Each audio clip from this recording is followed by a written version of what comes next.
Kempire is brought to you by The Kempire After Dark live experience, The Villain Era, is returning to New York City. Tickets have gone on sale right now, and live stream tickets are available, plus meet and greets for those that will be attending the show in person. So if you want to hear hot topics, Real Housewives recaps, and so much more, and an opportunity to ask me questions live and in person, this is your time. We're bringing the Kempire After Dark live experience back to New York City's The Green Room 42. More information on how you can get tickets, live stream tickets, meet and greet tickets, and more will be available in the description. Come meet me on Friday, September 12th at the Green Room 42 for the Kempire After Dark live experience, The Villain Era. I'll see you guys soon. You're listening to Kempire here on the Kempire Radio Network. All right, it's a weekend update here on the Kempire podcast exclusively, unless you listen to the podcast on YouTube. However, shout out to our YouTube fam, shout out to our TikTok fam, our Twitter fam. But this is why it's important to be subscribed to the Kempire podcast, because it's not just a regurgitation of our recaps on YouTube. There's a lot of exclusive content. Specifically, our Club Kempire podcast is available here as well. And of course, we've been doing the last couple of weekends a weekend update. As I said before, don't get used to this. Don't get used to me doing a weekend update every weekend, because Kempire also needs to have a life, okay? And it's my birthday weekend. Come on now. Y'all lucky I'm still in town. Woo! I might have to look at some trips. Thinking like a last minute trip. This is very unusual for me. 5 months into 2025 and I haven't taken a trip. What is this, honey? What is this? All right. So enough about me. First of all, I do want to say Happy Mother's Day to all mothers, to mother figures, to mothers to be, to those celebrating a birthday. I saw Tamia, the singer, celebrated a birthday this week. I saw, oh my goodness, I didn't know that Aya Nakamura, and some of you don't even know who she is. She's a French artist. They've compared her to being like the European Rihanna. I loved her music. I love her music. I was turned on to her when I went to Paris in 2019 is when I went to Paris, because it was right before the pandemic, and I was turned on to her music. I love her. Don't understand a word of her music, but the vibes are there. So she's celebrating a birthday. Shout out to Mama Ali celebrating a birthday. Rita, who's a part of our community, is celebrating a birthday this weekend.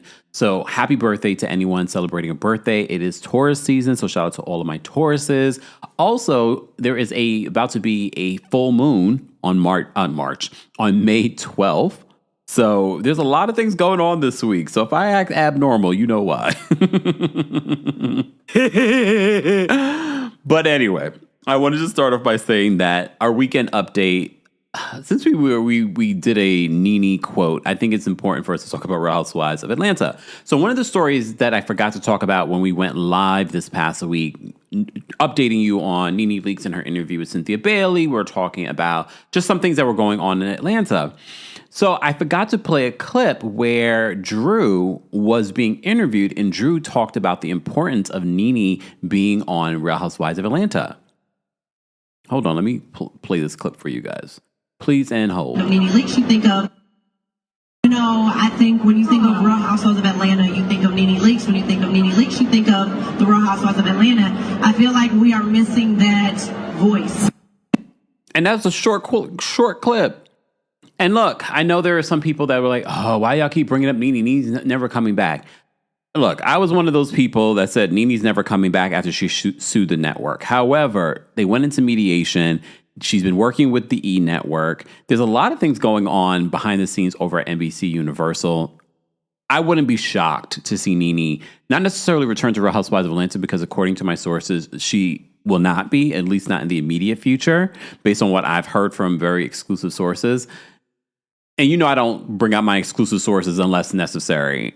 From what I've heard that she's not returning to Real Housewives of Atlanta right now. However, I did hear months ago, and if you went to my London show, shout out to everyone that attended the London show, I told y'all back then that Nene was in talks to be a part of the new season of Traitors. However, I'm hearing mixed things now, not because of anything with the network, just because of timing and things like that. So I'll tell you guys exclusively here on the podcast that I heard that Candace Diller Bassett is in talks to be on the next season of The Traitors. I also heard that Dorinda will be returning for The Traitors. And I said, really? Dorinda's going back? Why would Dorinda go back? She was just there. But if you watched the last season of The Traitors, then you know that Dorinda was very upset that she got killed off so easily, so quickly and early. All right. So I heard those. That's what I've heard. But as I've said before, you guys getting your feelings like, well, you said this and it didn't happen.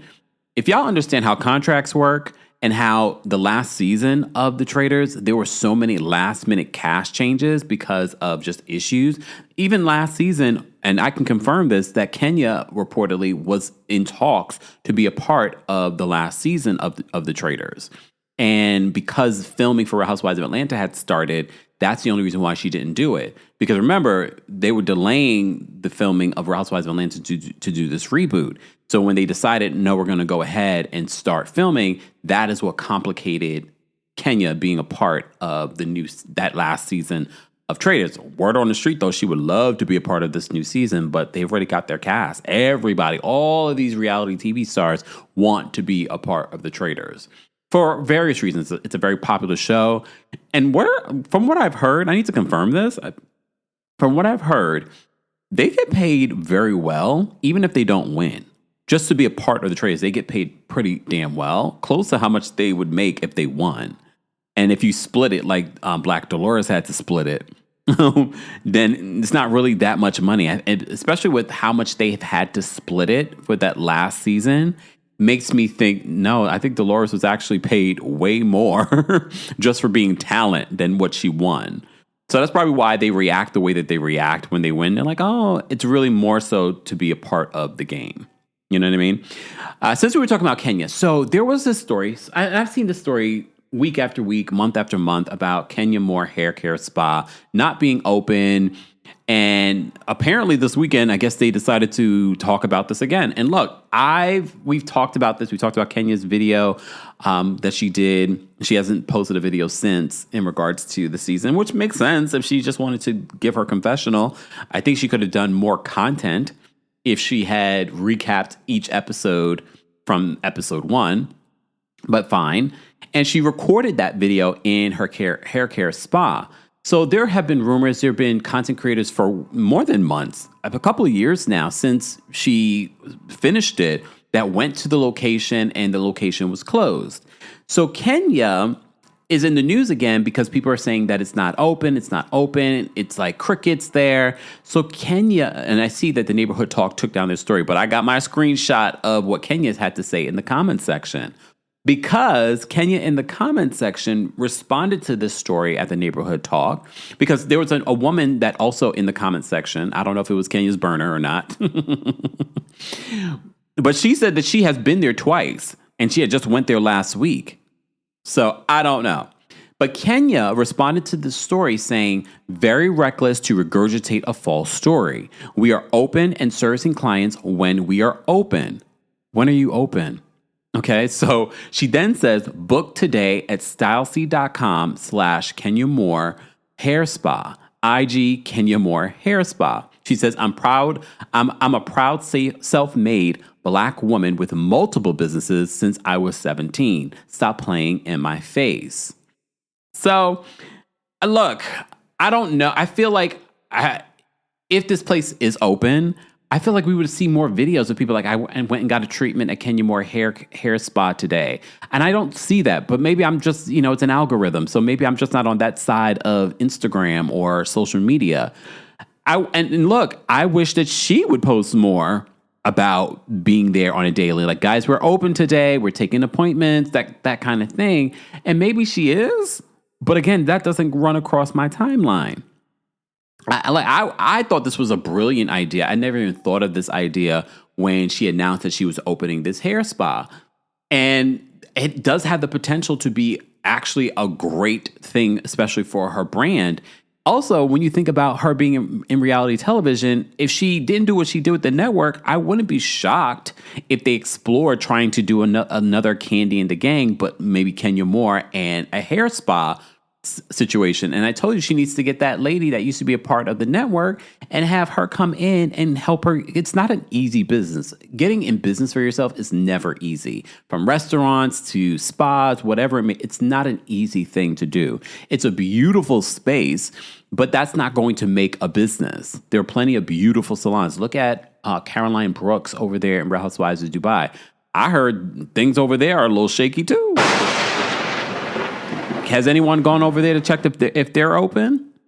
Let me go ask my Dubai sources. But I already kind of knew that was a front just for the show and for a storyline. But anyway, let me take a sip. But now, where are they today? And I see a lot of people saying, especially after the news this week, where Page Six reported that Real Housewives of New York wasn't coming back and that they had been canceled or put on pause. And I had already heard different things ahead of that report that told me that story was completely false. And I was like, that's not true. So then I had to reach out to some sources yesterday just to confirm for me. I was like, I didn't realize that Real Housewives of New York was going on pause. I thought this was a go. I thought they were just taking their time and figuring things out. But exclusively, I'm going to tell you guys here on the podcast. Okay, I probably should leave this for Club Kempire, but if you're subscribed to the podcast, it's like you're part of a special club. Because the real ones are subscribed here and other places. So shout out to the real ones. So I already reported on this in regards to Real Housewives of New York and Page Six's report being false. Us Weekly spoke to Bravo. Bravo says that, they're figuring things out, but the show is definitely not canceled. According to my sources, they're definitely not canceled. Word on the street, y'all. Psst, don't tell nobody. They're test filming. They're test filming people right now. And not everyone has been let go. I haven't gotten any confirmations on who's coming back, but they're test filming with people that are currently on the cast, trying to figure out who vibes well with this cast. And apparently they're going to start really filming this summer, August specifically. So when I heard the reports that it was canceled, I was like, no, they're not canceled. And I knew it was very easy for Page Six to run with and it must have been a slow news day. It was very easy for them to run with the narrative that the show had been canceled because when Bravo announced ahead of their upfronts this week that certain shows were renewed, they didn't mention Roni and they didn't mention Real Housewives of New Jersey. Again, they've been testing the cast for New Jersey, trying to figure out what would be the best choice. And I saw a few people on social media say, I think this was Dorinda Deadly on Twitter, that said, no matter which way they try to include, not include, or reboot Real Housewives of New Jersey, I feel like that fan base is never going to be happy. That fan base has become incredibly toxic. And I'm actually, as someone that recaps the show, is just grateful not to have to talk about that show or even deal with that fan base. But that fan base still exists. And I feel like they're moving over to the Real Housewives of Salt Lake City. And if Salt Lake City turns into that, I'm going to completely just be done. And I think that's part of the reason when it comes to recapping Real Housewives or recapping reality television, why I really am just sort of over it at this particular point, is because of the toxicity of people that don't have lives when they should. They have their own dramas and things that they should be taking care of, but they rather be on Twitter talking about other people's business. That's why I always, when we talk about people's business and we're recapping a show, and I say, a lot of what we are seeing here happens in a lot of people's families. But a lot of times we're not on a reality show, so we kind of look and judge as if that didn't happen in your family or you don't know someone that happened to. So I always try to add that perspective when we talk about, reality television or Real Housewives. But yeah, so Real Housewives of New York City is not canceled. Bethany, you of all people, ran with a Page Six story instead of waiting for a confirmation from Bravo before making your commentary. So Bethany came out and let me see if I can find it and I'll play it. No, it's too long. I don't feel like I really want to listen to Bethany hem and haw about a show that she started. But I will agree with Bethany. She had valid points on why this last cast didn't work. And I get it. A lot of people are like, they need to cancel Real Housewives of New York. I would agree. That last season was tough. But if I know something, I'm not going to be, even though I would hope that something would be rebooted or put on pause, isn't going to take away from the fact that I'm going to tell you, well, that's not what I've heard. I've heard the complete opposite. Yes, I wish it was put on pause or rebooted and they shape-shifted the cast, but that's not what I've heard. So Bethany made some valid points about what made Real Housewives of New York, the OG cast, so special. And she had a lot of really great points, that it was authentic, it was real friends. And this new version of Real Housewives of New York, it was sort of like an aesthetic. They were trying, she didn't use these words, but like overcorrect what New York looked like. Here's the thing though, Bethany, where I do disagree with you. What Real Housewives of New York's OG cast missed out on, although there were authentic connections, people's biggest issue was it didn't truly look like New York, meaning that there were no black people, Asian people, Hispanic people. And people will say, even with this new cast, yes, they included more diversity, but was it authentic? The diversity that they added were a lot of people that were transplants. Just saying. Uba, I love Uba, but at the same time, and yes, Uba is she's, I don't know, I wouldn't say native New Yorker, but if you've lived here a period of a year, she's lived here a long time. So she's like a native New Yorker. But when we talk about native New Yorkers that are black, they're not Uba. You know what I mean? And I've seen so many black women say that, like, yes, we love Uba. Uba's fantastic. However, she's not authentically what people are talking about black people that are here in New York. Okay? But we're not going to have those diaspora wars. But I'm just saying what the people have been saying.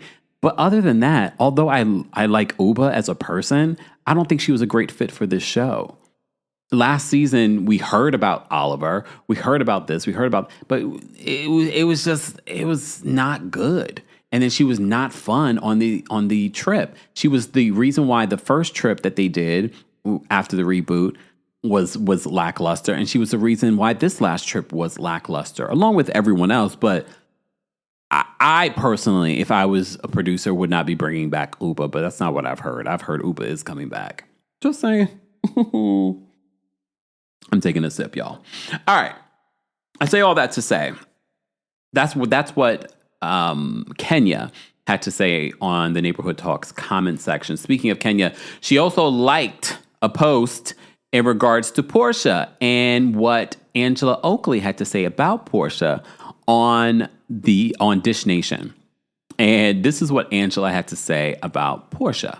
What do you think prompted her to say that? I mean, that's what whores do. Oh, in regards to Charles That was Oakley. a sniper shot. Like, yo. Like, but, so what is she meant it though? What is your thought process to come to that statement? I just, that's the immediate reaction. I don't care who says it, right? If anyone says that, I'm like, wait a minute, that's whorish activities.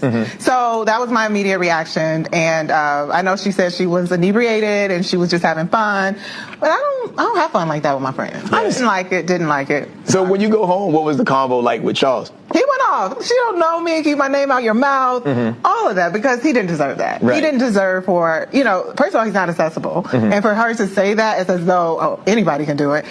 It was just disrespectful to him, and he's really big on respect. Okay. I'm asking out of pure ignorance here, so forgive me. But what did she mean by she better stop, or like what was the better stop in reference to? I don't know. The only thing I heard with my own ears was I should fuck Charles. I didn't hear anything before that or after that, because I was putting on my clothes going downstairs to confront the bear. Yeah, this is my husband. I don't play those games. I honor my husband, my marriage, my house. She's such a Taurus. I know. I'm not going to even apologize. If you're new here, we talk about astrological signs. She's such a Taurus. It's the energy. Like when you find your person and you're loyal to your person as a Taurus, and it takes a lot for us to be loyal to someone. And once we are, though, this is what you're seeing. Like we will go to bat for the people that we love. I'm a woman first, but my family is right behind me. What do you think prompted her to say that? I mean, that's what whores do. Oh. I just had to replay that part. So on the Neighborhood Talks post, sidebar, on the Bravo Shade Room's post of this, I see Eva Marcel. She commented in the comment section and says, "Love Miss Angela." Mind you, Eva and Kenya are really good friends now too. Kenya on the Neighborhood Talks post, she liked that post that they did. I was like, oh my goodness. Wow. And I've been saying this, and a lot of you have been saying this. Angela is a great fit, and she probably would have been a great fit years ago. Carlos King said on his podcast that they had tried to get Angela Oakley on the show years ago. But mind you, is that true? Because if you do the math, this is season 16, and there's been a break. So it's technically been more than 16 years. So he said that I believe he said they tried in the second season to bring her on. Was she even with Charles at that particular point? Because how long was like, do the math, someone, for me, and get back to me. Because if he's saying that they reached out to her in season 2, this is when he was still there. So that would have been like 15, 16 years ago that they reached out to her. She's only been married to Charles 10 years, and I don't remember how long they were dating before that. Is he lying? Lies! The lie! I mean, some of y'all gonna say it wouldn't be the first time, Kempire. But it wouldn't shock me. There's so many women that are asked and that have auditioned to be on Real Housewives of Atlanta. On this week's episode, this young woman who's been on my platform on YouTube, I can't remember, Kiana. There we go. There goes my memory. All right, Kiana. Kiana, remember she was on Ladies Who List, which a show, we love to talk about real estate. We recapped that first and only season.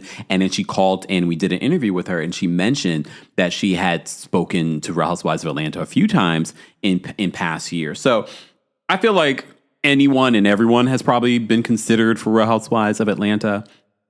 But who knows?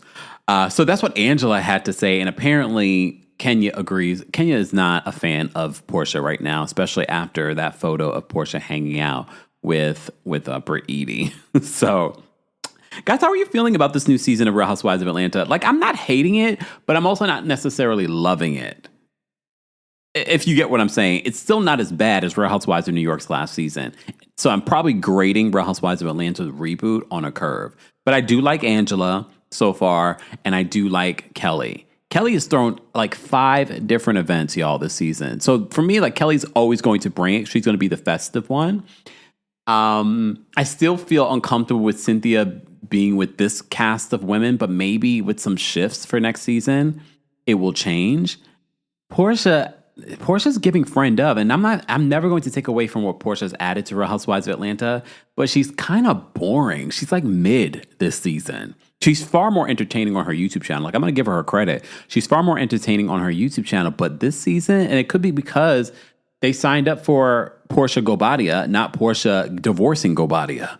You know what I mean? So she can't really show a lot. She can't film. He's dragging her on social media during filming. So I don't know what it is, but this fight between Porsha and Shamia, girl.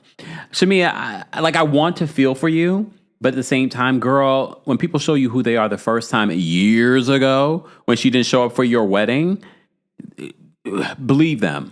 You should have believed Porsha a long time ago, but you didn't, and here we are. All right, let's move on. Let's move on because I have so much more that I want to talk about. If you missed it yesterday, even here on the podcast, you can hear it. I gave you a Diddy update last week, or this week, I should say. They did the jury selection. They will select the jury on Monday for the Diddy trial. But one of the things that we didn't get to talk about yesterday was the fact that Al B. Sure, who's been slowly but surely speaking out on social media and alleging that he believes that Diddy was behind Kim Porter's passing and alleging that he believes that Diddy was behind him being very, very sick, near death. So he did an interview with Fox 5 here in New York because he has a book, which I'm going to have to read. And he had this to say about the whole Diddy of it all. This is like perfect timing to release the book, though, because the trial starts now. Come on, Al B. Sure. 2022, you had the liver transplant, you had the tracheotomy, I mean, all that stuff that went on. Multi-system organ failure. Yeah. Right. Have they figured out what happened yet? We will. No, I mean, have the doctors medically, like, what happened to you? Yeah, what happened? So, because you just collapsed, right? Yeah, so... Pause. For those that seen the interview on Fox 5, Good Day, New York, he looks good. I mean, I'll be sure he was a heartthrob in his heyday. And mind you, he's been through so many things, like near death. And I'm looking at him now in this suit. I'm just like, this is a good looking man. You know, just mysteriously out of the blue, you know, which We do talk about it in the book. Yes. What that, I want to get into that. What that process is.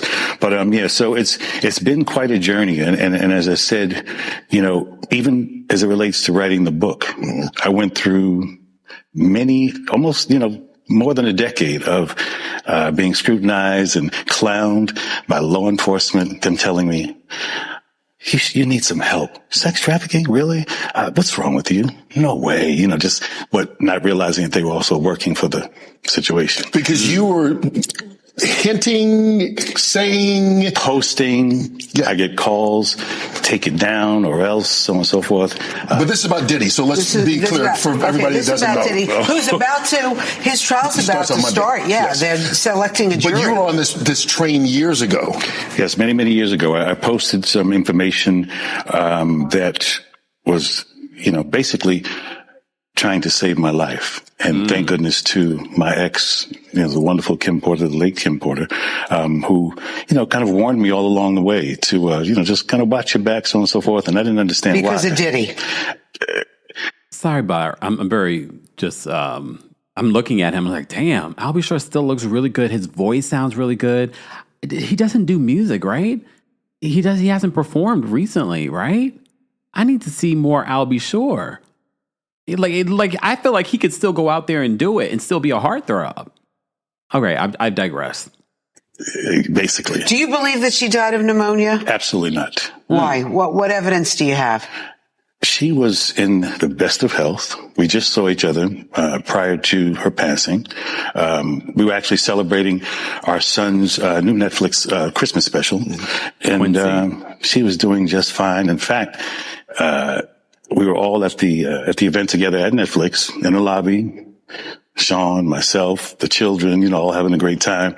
And I'm, grabbing Sean like, what? And she's in the back going, stop, So it was a really festive opportunity just for all of us to be together, because it's nothing like the circus that's out here. So it was a lot of the stuff, came to surprise, but a lot of the stuff will be revealed and that's why I thought it would be a good idea to finally tell my story. Every network came to me, participate in so and so, but I said, listen, I have no interest in speaking about another man. But you are in the book. Yeah, right. But this, I will speak about where our paths cross and what's most relevant, and something I've been trying to say for many, many years. And unfortunately, Roseanne, even with Sean being incarcerated, that's not a celebration. There's no celebration in it. First and foremost, there's way too much collateral damage, and in many, many ways. Many people's lives are affected. And in fact, a genre of music that I grew up in is ruined right now. You blaming Diddy for that? I'm blaming this entire industry and the way it's gone. And, there's no one person that's in charge, but this level and this magnitude of a story of detriment, of diabolical, just heinous, whatever's really going on. It's unfortunate. Is Diddy suing you or threatening to sue you? No. No? I have the truth. But one thing is, you have volunteered to testify at the trial, correct? Not as of yet. Actually, I was subpoenaed. Okay. So my attorneys worked something out. So I believe when the time is right, I'm going to discuss it with my attorneys. I wonder if the Southern District of New York is just I'm not wondering at this particular point. If you saw my report and update on Diddy yesterday on YouTube, I reported to you that I think it was Lauren LaRosa, she says that the video of Cassie is admissible in court. However, the prosecution is not at this particular point going to use it, but I guess they're keeping it in their back pocket. I wonder if they're also keeping people like Albie Shore in their back pocket. Because if he's been subpoenaed, then they have the information that they need from him. I wonder what solid information he has. Because at this particular point, what Albie Shore has shared publicly, and dare I say he's doing that strategically, what he shared publicly seems like, okay, but what's your proof? Yes, there's a lot of people saying that this is what Diddy has done. He seems to have a pattern, but what is your proof? I wonder if he's provided actual proof on Kim Porter and her passing, proof on his health issues, things that Kim has said to him. Did he provide text messages, things like that? And I don't doubt. What I do wonder, though, with Albie Shore being so public about his dislike, disdain, and accusations about Diddy. The complicated situation here, and sometimes this is what abusers do, and men like allegedly they're saying Diddy do these things where they manipulate people that are close, like Kim Porter and her son Quincy. And now it complicates the relationship between Quincy and Albie Shore. And it makes me wonder if that's going to be, or if it has been a complicated situation for Quincy and Albie Shore, because they've already had a complicated relationship. So makes me wonder if him speaking out like this and now doing a book has complicated and made that relationship strained. And that hurts my heart, but at the same time, Albie Shore could be saving people's lives by telling his story. Not could be, he is. But you're willing to. Oh, absolutely. Absolutely, I am. And again, there's no, like I said, this is not marketing for me. I'm living this life. And the only reason I wanted to tell the story, Kurt, was very specifically because I was ignored. There was the most expensive PR campaign against me to shut me down. If you actually knew what they did to me, there was a bounty on my head. There was a bunch of stuff. So do you think specifically then that Sean... That is scary when you think about it. And look, no matter how many people want to say what Diddy's being accused of, consensual, blah, blah, blah, but Diddy has also shown a pattern of behavior, even just as a CEO of Bad Boy Records, of taking advantage of artists and not paying artists and things like that over the years. And that says to me, someone like that has done that and gotten away with that probably has done far worse. Combs or people affiliated with him did something to you that caused you to have multi-organ failure. I believe this to be the case, yes. Absolutely. Wow. My first time saying it. Are you concerned that he still has power outside of incarceration? Remember, I'm the only one who spoke up, and I'm the only one left alive. There's no hustle. Wow. The only one that's spoken up and the only one that's alive. Whew. All right. So that is another Diddy update that's exclusively here on the Kempire podcast. I do want to switch gears because so many of you have asked me to cover and talk about the Blake Lively versus Justin Baldoni case. I've only covered the most important details of that. And we do have an update that I'm exclusively dropping here in regards to what's going on with that. We have covered the Justin Baldoni and Blake Lively of it all. Part of me doesn't love covering this case because it seems so nonsensical and such a waste of time and resources and money, but it's their money, okay? However, the accusations of sexual harassment and what Blake Lively is accusing Justin Baldoni of are very serious.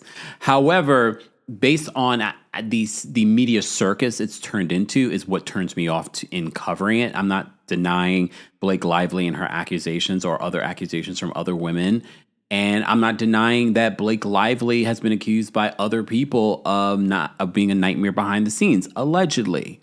But I had to give you an update because I saw the breaking story yesterday that Taylor Swift has been subpoenaed. And now Blake Lively's reps are slamming Justin Baldoni for subpoenaing, there we go, Taylor Swift. And I want to get into that. Okay. So according to Page Six, they said Blake Lively's reps has issued a scathing response to Justin Baldoni's legal team for subpoenaing Taylor Swift. It ends with a Star spokesperson tells Page Six Saturday that Baldoni, his Wayfair Studios co-founder Steven Sarowitz, and their team, quote, continue to turn a case of sexual harassment and retaliation into entertainment for the tabloids. The rep also slams Baldoni's lawyer, Brian Freeman, for suggesting that Lively, 37, should give her deposition at Madison Square Garden since she is open to testifying. However, spokesperson praises Swift, 35, in their statement for being a, quote, woman who has given a voice to millions the world over, before noting Baldoni and Lively's ongoing feud is, quote, very serious legal matter, not Barnum and Bailey circus. Okay. They continue. They said the defendants continue to publicly intimidate, bully, shame, and attack women's rights and reputations, the publicist further claims, including in the past month seeking to strike down for all a powerful California victims' rights law, calling it unconstitutional. They added, referencing the argument Lively's legal team made it in court for why Baldoni's countersuit against the Gossip Girl alum should be tossed out.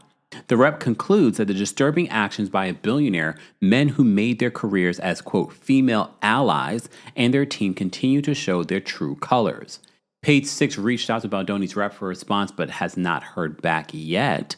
Swift's rep shared a similar sentiment Friday, telling Page 6 that their pop superstar client was being used to draw public interest by creating tabloid clickbait instead of focusing on the facts of the case. The publicist also emphatically denied that Swift played any role in the making of It Ends With Us. This is their quote. She never set foot on the set of the movie. She was not involved in any casting or creative decisions. She did not score the film. She never saw an edit or made any notes on the film. She did not even see It Ends With Us until weeks after its public release. Damn, weeks, girl? You didn't even go to the premiere? Well, word on the street, y'all. They're saying that Taylor Swift and Blake Lively's best friendship, is not what it used to be. I don't know if I don't cover this every day or watch where Taylor Swift is, but I haven't seen any necessarily recent photos of the two together. But there are rumors that maybe some of this has caused friction in their friendship.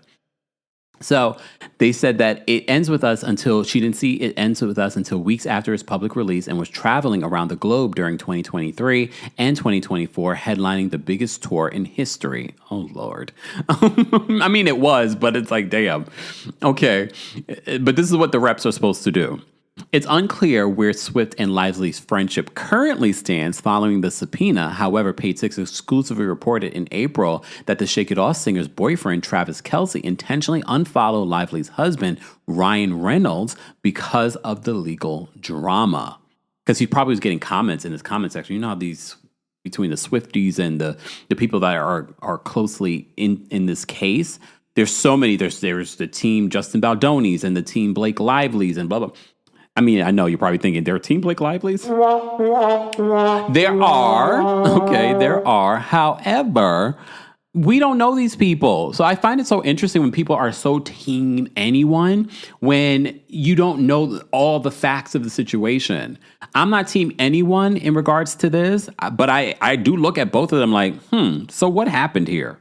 And I will be playing the audio from Justin Baldoni, the voice note that he sent to Blake Lively. Because if you've been here a long time or you've been here when I've covered this story, we played it.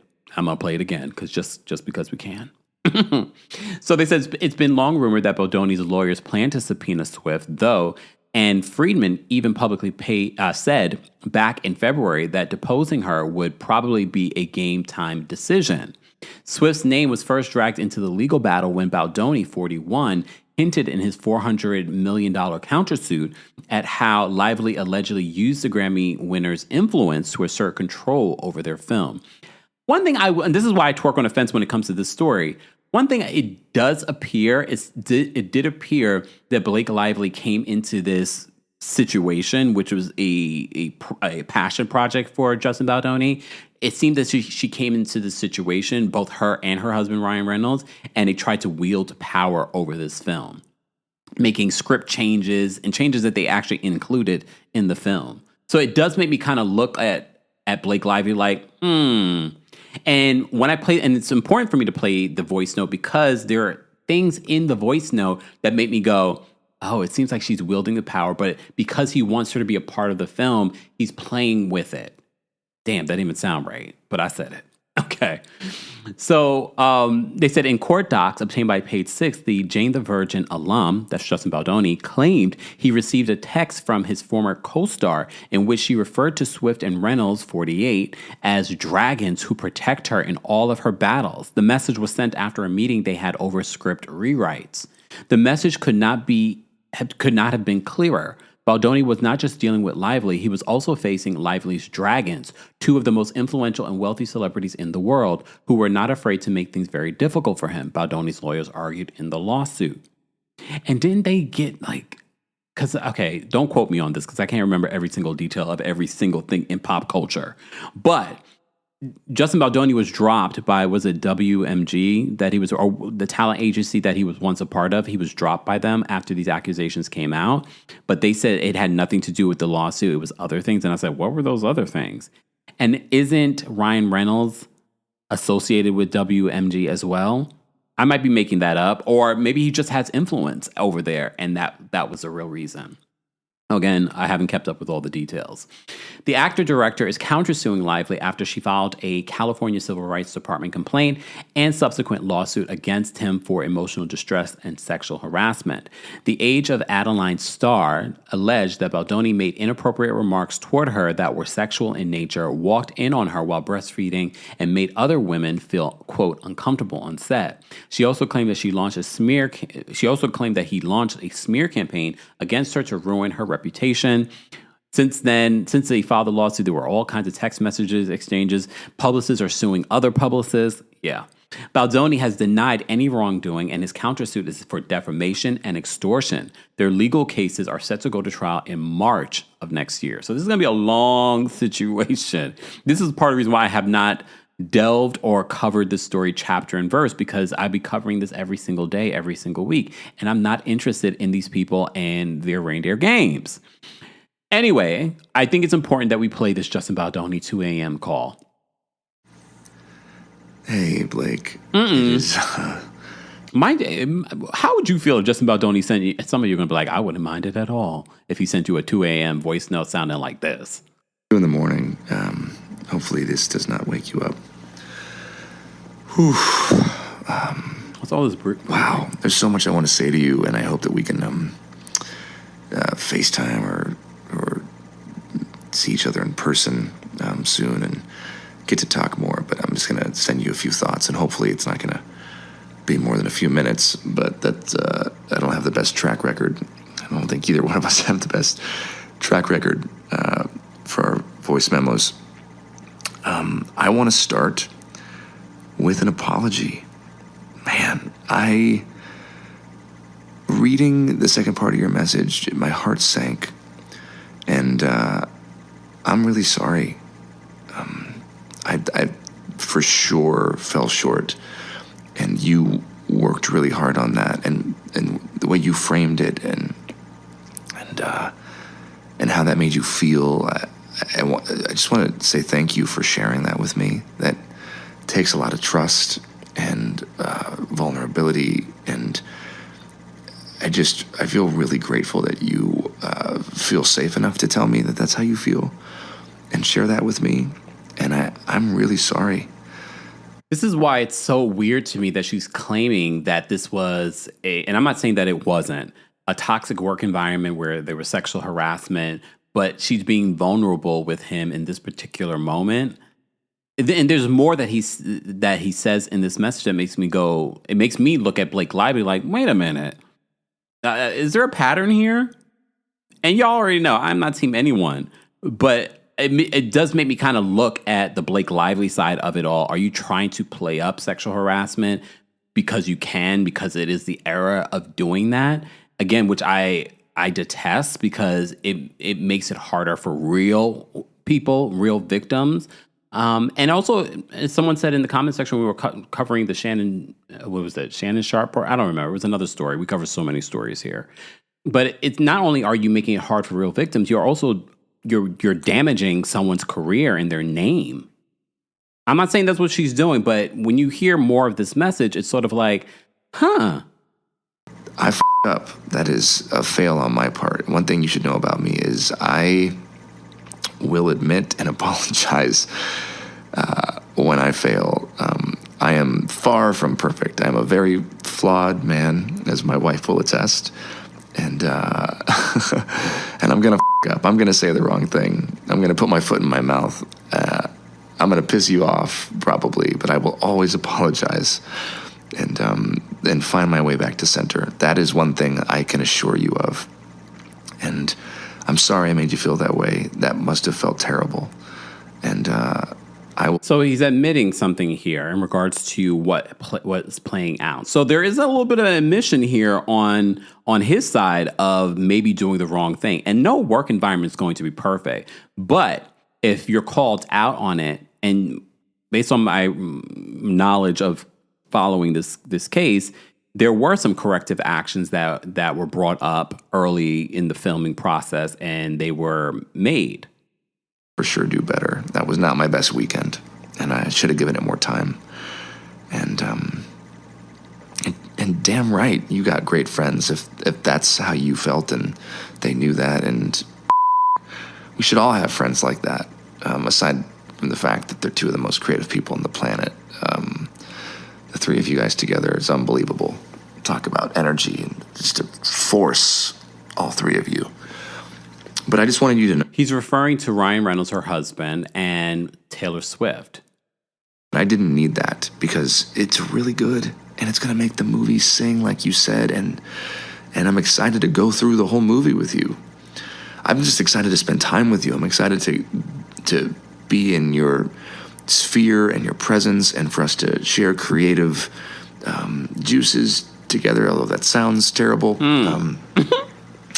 I think you and I have been trying to build a relationship, which I think we've done successfully. I mean, here we are talking like this, me into my phone at 2 a.m, but largely via text and voice note. And I will be honest with you, that is not my biggest strength. I love being with people and being in somebody's space and being face to face, and I feel like that's where I excel, and definitely fallen short at times in our text and voice note exchanges because there's so much to communicate and there's so much happening, and all that to say, I'm just really looking forward to spending time together, and I think that's going to really go a long way for our chemistry, which I believe is there. Has been there from the start, so I was so damn excited when you wanted to do this film. I felt it in the room when we met, and I think it does. I mean, some people speculate that this is a love affair gone bad, where maybe Blake Lively had feelings for him. Mind you, Justin Baldoni is married. I believe he just had a baby as well. So that's kind of awkward. Maybe there was some sexual energy. Sometimes these things happen on sets. Come from the both of us being so fucking hardworking and having a vision and not settling. And I'm excited to have a creative partner in that with you. And it's just really exciting. There's so much more to say. There's so much I want to say. And there's one thing that I do need to say, which is I am so sorry you have been through what you've been through with these other filmmakers and producers or whoever the people were that you worked with. It just pissed me off. I have to pause it there because this part of the voice message always stood out to me. And I was like, wait a minute, you had all these issues with other producers and directors. Says to me, And now all of a sudden after this experience, you're having another issue. Look, as someone that's worked in human resources for many years, I'm kind of looking at Blake like, are you one of those people that constantly you weaponize real other people's real issues in order for it to be convenient for you? Mind you, this week, the creator behind the Me Too movement, she says, I never said, you go look at all the tapes. I never said the words, believe all women, because then she brings up the Emmett Till of it all and other examples. And she's like, I've never said that, which to me makes sense because if you're being fair, you're going to investigate and follow up and do your due diligence when it comes to claims. But she herself this past week, I think it was this past week or was a previous interview, and she says, I have never said believe all women. Because then examples like Emmett Till is like, are we really going to run with that narrative? So the fact that in this voice message, mind you, this is at a good time when he's sending her this voice message, when they're good, he's excited, they're in a good place, they're in the middle of filming or getting ready to film. And he's saying, I'm so sorry that you've had those experiences with other producers and directors, which says to me that, oh, so there are things that have happened before. And now, coincidence, it's happening again on this set? Those that, I'm just still kind of blown away that this is the industry that we're in and that you've experienced that as a woman. And I know I don't need to say it, but that's not at all going to be or will be, and hopefully it's not been the experience with me. So you see when he says that, and hopefully it has not been the experience with me. So for me, in my head, is saying that his intention wasn't for her to have the experience that she's claiming that she has. Doesn't mean it didn't, that wasn't her experience. But again, if I'm being intuitive, I'm thinking to myself, but the past, you've had this issue. So of all the people, the common denominator is you? So look, I don't know. I find it interesting. He's saying, I hope that hasn't been your experience, and I hope that will not be your experience on this particular film. Says to me his intention was on the up and up. I'm just saying. More exciting to me. Like that I get to work with Blake Lively and have her, all of her. I mean, that's what I want. And so there's been no hesitancy with me sending you the final draft file. I am totally fine with that. The only reason I didn't send it today was because I was trying to implement and add your notes into my working draft, which is already like I'm all over that draft right now. So there's a whole bunch of new stars that are going to be collated pages. And I just haven't had a chance to say. As a director and a producer, I know it's got to be so frustrating when you're producing a film that you feel like it's perfect the way that it is. And then you have someone that has a big name be a part of it. And you're just so grateful that they're a part of it. And then it's like, I have notes. I want to change this. I want to change that. I want to include my friend Taylor Swift in the soundtrack. I mean, if you're an up and coming, you're like, yeah, I would definitely want Taylor Swift to be a part of this. But it's also sort of like, it was fine the way that it was, but now you have all of these notes, and you're not a director or a producer or a writer that we know of. To you, but there's no hesitancy. I'm happy to send it to you, and I'm sorry that has happened to you before, and I hope after this experience there will be a new, I don't know. I hope it'll be healing in some way, because that's all I want. I want this movie to be healing. I want this movie to be commercial, just like you, and affect people and touch people, and I want to walk you. I don't know how I would feel being called commercial, but she is commercial. But I wonder how she felt when he said you're so commercial. Through my whole plan and the work that we're doing with the domestic violence partner that we found, No More, and just my vision, and I just know. It sounds like he has good intentions. Again, I don't know every single detail, the text messages, the back and forth when it comes to this. But for me, in this message, that he's not thinking the entire world's going to end up hearing. Yes, he was the one to release it. It sounded like he had good intentions. And I'm so big on what were your intentions behind doing what you did? This can be really, really special, and it's going to be special. And you're the secret sauce, and we're the secret sauce. And anyways, I have so much more to say. I'm going to stop rambling because, Jesus Christ, it's been 6 minutes and 30 seconds. So, me. I'm sorry. You probably have kids all over you and a baby on your boob, and you're listening. Not the boob. Me ramble at 2 a.m. I hope you're feeling better, and give Ryan my love. Give Ryan my love. Now that's turned into a hate fest between everyone involved in the situation. So Taylor Swift has been subpoenaed. Not surprised by that. I actually thought that would have happened a lot sooner. But yes, that was the breaking news and the update when it comes to the Justin Baldoni and the Taylor Swift of it all. You're hearing exclusively here on the podcast. Instead of, a video or whatever it may be on YouTube, we will, of course, have the YouTube podcast version available there. So shout out to those of you that are listening there. That is an update, your weekend update, when it comes to what's been going on in pop culture and reality television. As always, don't forget to rate and review the podcast on Apple Podcasts and on Spotify. Don't forget to join our Club Kempire because I'm dropping recaps and exclusively there. There is a free 3-day trial, so become a member today and try it out. There's the White Lotus recaps. There's So many other things that we've put there recently. I'm talking The Handmaid's Tale. This week, I'm going to talk more about The Handmaid's Tale and, of course, some other things that have been on my mind, maybe birthday stuff as well. So, again, shout out to everyone celebrating a birthday. Shout out to all the Tauruses. And, of course, happy Mother's Day. Thank you guys so much for tuning in for the Kempire's Weekend Update. Thanks for tuning in to the Weekend Update with Kempire here on the Kempire Radio Network. As always, don't forget to give us a 5-star rating on Apple Podcasts and on Spotify. And for more information on everything Kempire, head on over to TheKempire.com or KempireRadio.com.